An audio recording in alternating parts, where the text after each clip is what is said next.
Kendi yazdım. Ahmet. Ahmet. Sen mi tut? Yardım yap. Basa. Şu an arabayı şöyle çıkarıyoruz. Çok zor bir şey.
براي مي أحمد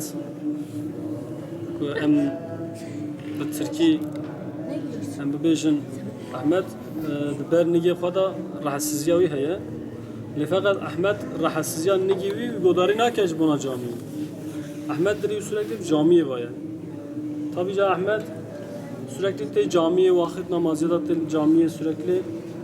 Bizim Ahmet teşviki Kur'an'ı kır. Ahmet başı eli büyüktür. Biz Ahmet İroji çok şükür ket Kur'an'ı, ana Kur'an'ı tıkılıyor. Yani her o tekerlekli sandalye tetere. Roy zivistanı mesela tekerlekli sandalyenin karavara hevalevi, birayvi, embejin, melebund, gence kutin cami. Ahmet dım pişta xwad bintinen. Jiboy ku mesela Ahmet her o te camiye Kur'an'ı, jibuna Kur'an'ı. Jiberviye ki dınava genca da dınava zara da Ahmet bir örnek ki, bir emsal ki genca raj hevalevi ra.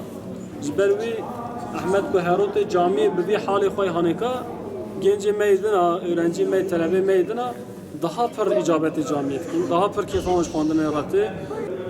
Ben geçen seneden beri geliyorum yani ben kardeşlerim beni getiriyor ya bazı çocuklar yolda geziyor ben onları çağırıyorum beni getiriyorlar bazı günlerde hocalar beni birilerine alıyor getiriyor ben camiden çıkarken hocalar beni getiriyor.